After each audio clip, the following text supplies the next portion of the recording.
kita kan sebagai manusia diciptakan menjadi manusia oleh Tuhan. Terus kan dikasih pikiran untuk berpikir, untuk mikir. Pada umumnya masyarakat budidaya petani ikan dengan pakan yang mahal hanya keluh kesah, hanya mengeluh kenapa pakan mahal. Kita kan karena sudah diberi pikiran, kita harus dituntut kreatif berpikir bagaimana kita mencoba membuat satu terobosan untuk menjawab tantangan itu.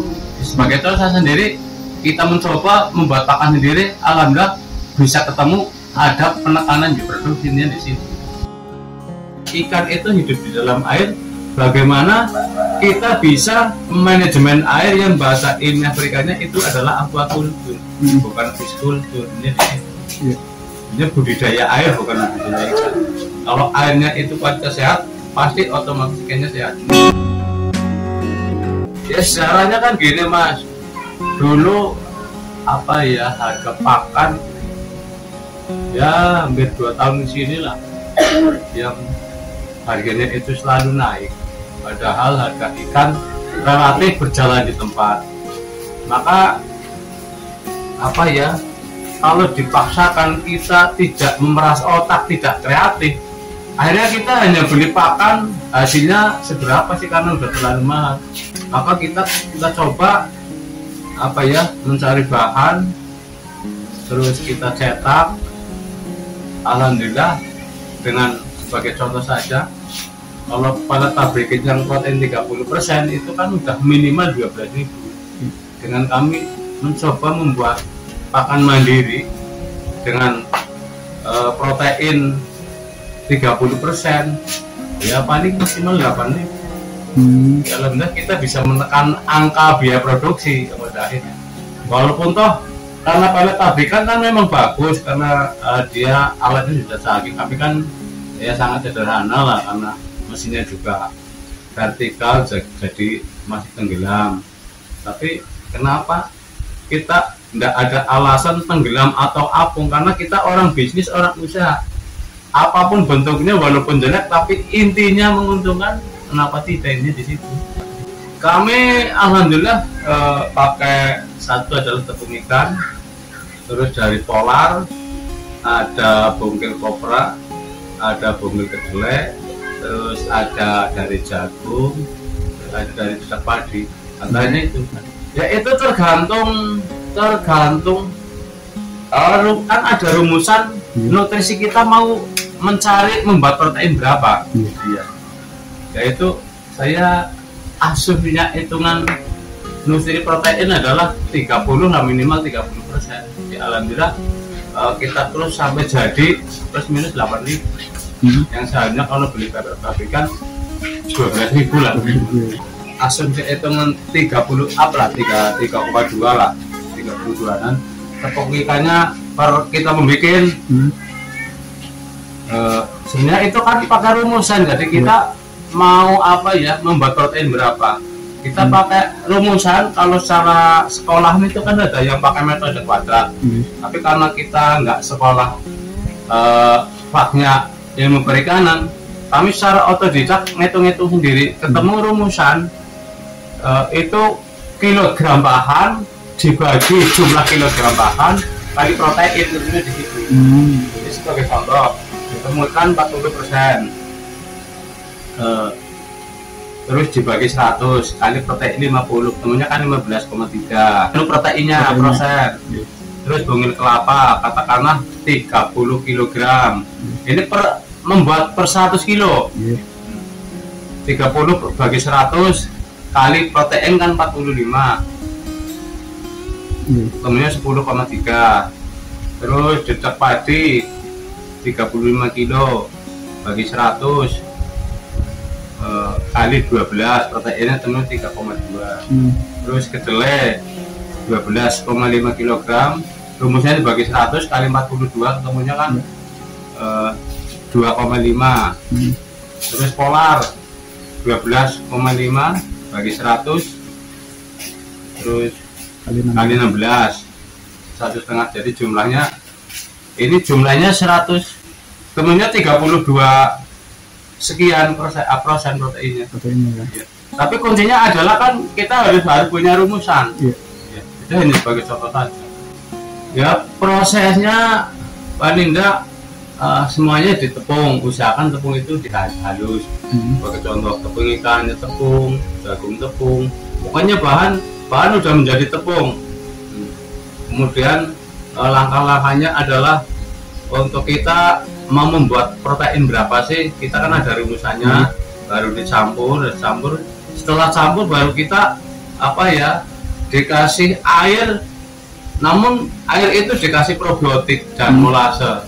Terus diaduk dengan merata, namun jangan terlalu basah, karena terlalu basah nanti dicetak itu susah betul. Kita fermentasi minimal 3 hari sampai 4 hari. Dan kalau udah aplikasi dengan probiotik dan kan harus kita tutup rapat, baru kita buka 4 harinya kita cetak. Itu relatif aja sih. Ya. Karena saya satu hal untuk jemur, karena itu kan dijemur Mas. Lahan jemurnya juga sempit karena lokasi yang tidak memadai. Ya paling 2 sampai 3 kali satu minggunya. Satu cetakan 1,5 kintal. Ya jauh lebih untung, kita bisa menekan biaya produksi. Sebagai contoh saja, protein 30%, pakan pabrikan minimal harganya Rp12.000. Tapi dengan kita rekayasa membuat sendiri dengan pakan mandiri, walaupun toh itu karena alatnya sederhana, kalau bentuknya memang nggak bagus, tapi kualitasnya tidak kalah dengan pabrikan. Kita bisa menekan 3-4 ribu dalam 1 kilonya dibanding pabrikan ini sih.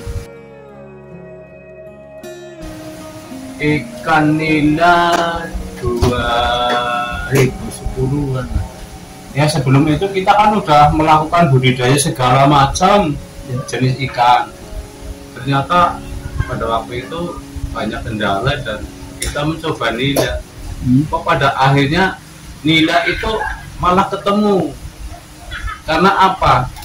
Pengerawatannya mudah, kita budidaya mudah, dan ke titik konsumsinya itu kan dari kalangan paling bawah itu kan mau. Tapi contoh kalau brame itu kan karena mahal, jadi kan menengah ke atas. Sejarah gini Mas, saya itu tahun 78 sampai 98 saya adalah fokus di proyek-proyek.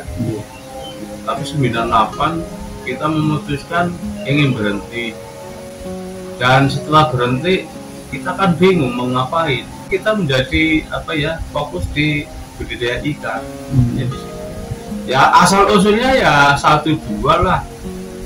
Dan hanya memang kita kan karena background orang bangunan, oper ke ikan kan besar ilmunya, sehingga kita selalu minta ilmu, minta pengalaman dari dinas-dinas terkait, dari penyuluh, yang pada akhirnya apa yang disampaikan dari dinas-dinas perikanan maupun penyuluh kita ikuti aja.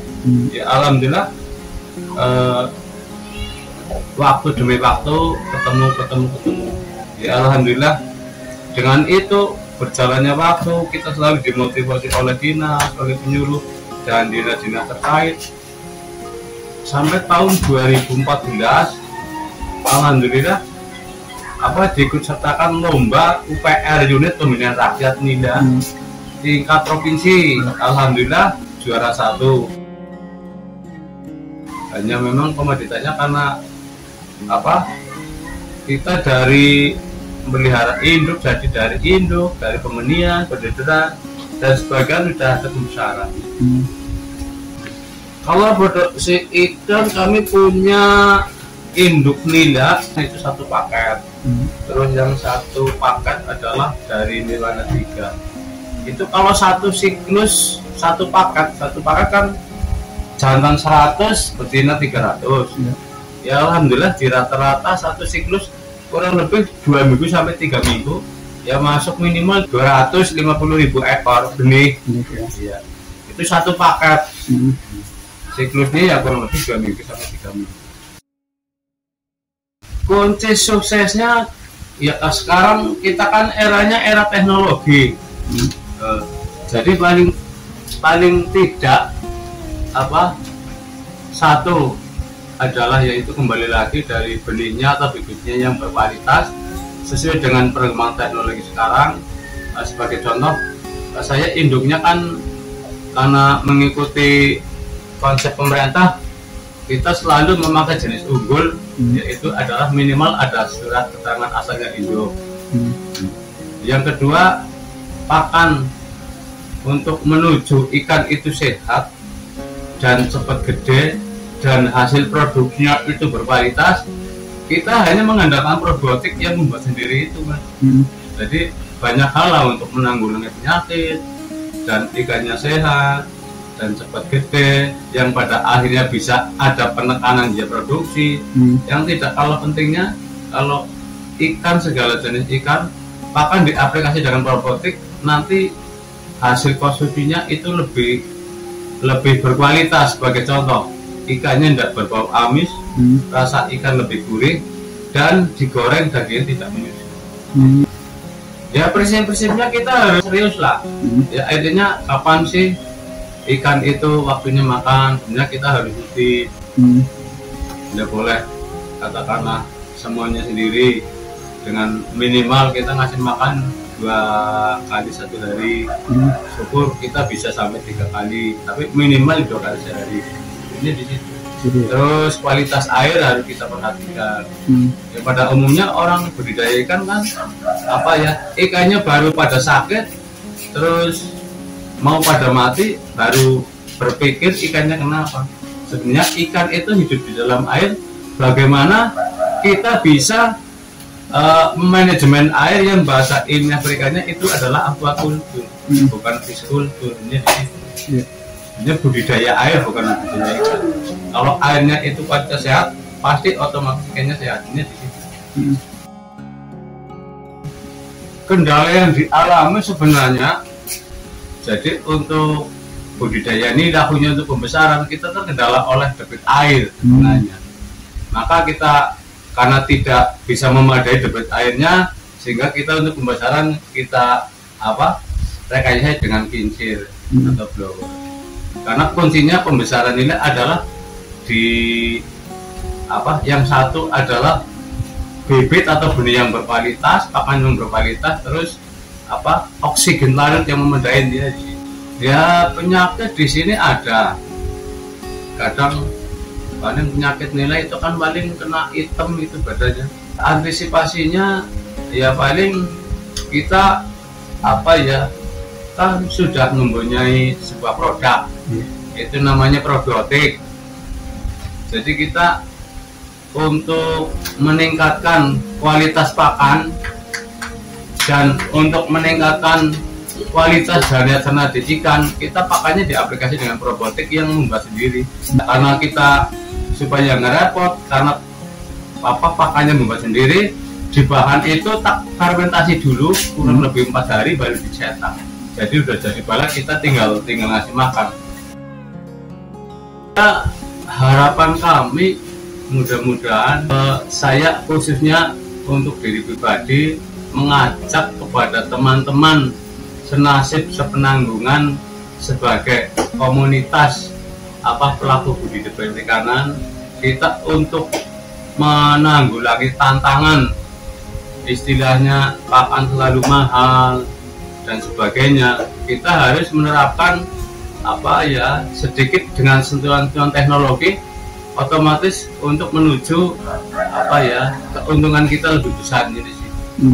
Ya minimal ya syukur membuat pakan sendiri. Kalau saya pribadi karena udah lama sih memakai probiotik, walaupun probiotik buat sendiri, ya alhamdulillah sebagai contoh bisa menaikkan dia produksi, sebagai contoh saja, Pak. Untuk pembesaran nida itu normal kan FCR-nya 1,3 1,4. Kita hanya diaplikasi dengan probiotik membuat sendiri, itu bisa menekan paling tidak FCR-nya 1 yang seharusnya 1,3 kg 1,4 kg baru menjadi daging nida 1 kilo, itu bisa 1 kilogram pakan menjadi daging 1 kilo. Intinya kan kita lebih untung. Iya, Minimal bisa menekan biaya produk 30% lah.